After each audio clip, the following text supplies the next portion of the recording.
In 1912, Strathcona was its own city of around 12,000 residents. It enjoyed a fierce rivalry with Edmonton, situated across the North Saskatchewan River.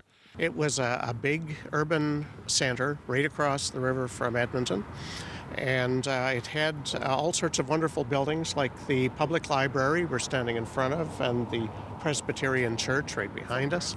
And it's still lucky that we have a lot of these here in Strathcona today.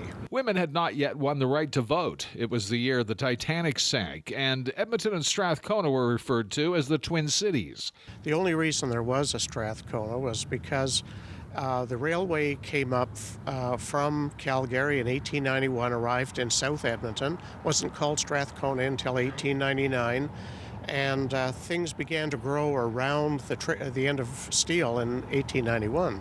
The Edmonton-Strathcona Amalgamation Act was passed on the 1st of February in 1912, and there were a number of reasons.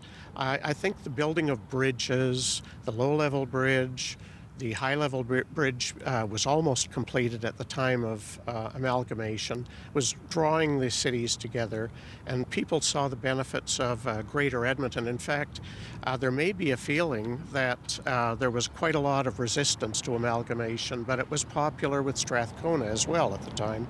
Today, Old Strathcona has Provincial Historic Places designation, only the second location in Alberta after Fort Macleod to have it.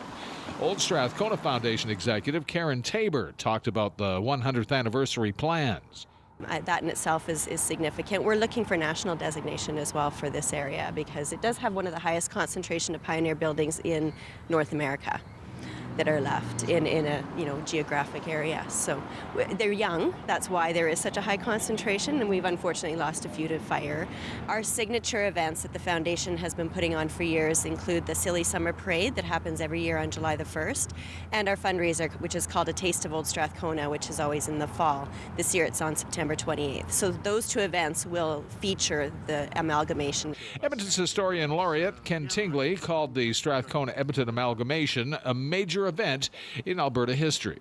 It was called the University City before Edmonton was called the University City, and that was one of the roots of the ongoing competition between Edmonton and Calgary. We had the capital after 1906 in Edmonton, and we had the university after 1908 in Strathcona. So the seeds of discontent were sown way back then, and we still haven't outgrown that. I think 1912 was the single most important year in the history of Edmonton's physical growth. And it was right at the peak of the pre-First World War building boom. There was an economic collapse, a real estate collapse early in 1913. And then the First World War, the Spanish flu epidemic, and the interwar years, which were a period of real economic malaise in Edmonton. They didn't roar very much here in Edmonton. So it was kind of the end of the first real burst of growth.